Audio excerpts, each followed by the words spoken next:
Lebanon native Phil Hodge is a state archaeologist whose life work is spent uncovering, preserving, and understanding the natives who came before.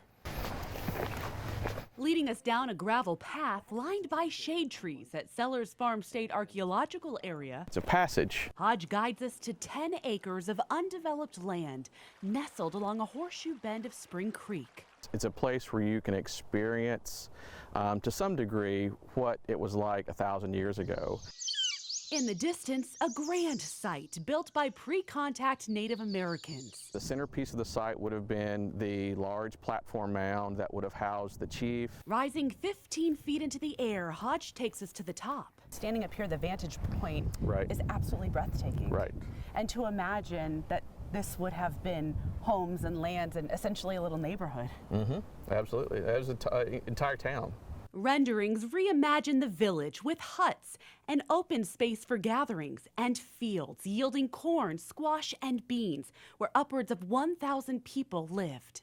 It was very sophisticated and had, full of art and life and music and energy. Then came an untimely end. There's some debate about what happened to them. Hodge explains. When the Europeans got here in the 1500s, there was nobody living in Middle Tennessee. All these places like Sellars were abandoned. The reason, still speculation, but widely accepted.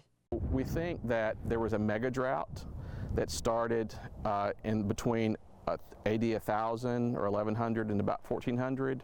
And by mega drought, I mean a drought that lasted decades. Now that drought wouldn't have happened overnight. As the resources began to dwindle, the Native Americans that lived here constructed a log wall that could have been seen right here on these smaller mounds to protect not only themselves, but their resources. So you had famine, and famine led to warfare and bad health. And so we feel like that everything just collapsed. The 20th century would uncover some of what remained of the village, buried for roughly 500 years. 4 statues. The one statue from Sellars is probably the finest example of Native American art produced in North America. Hodge referring to what is now the state artifact of Tennessee. This man, made of sandstone, sitting 18 inches tall. If you look closely at it, you can see that there's banding along the eyes, so they're probably tattooed.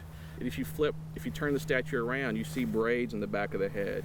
If you flip it upside down, you see the feet folded underneath it. Its meaning honors a forebear of the Native Americans who dwelled on Sellars and bears a connection to all of us as a link to ancient Tennesseans who also called this state home.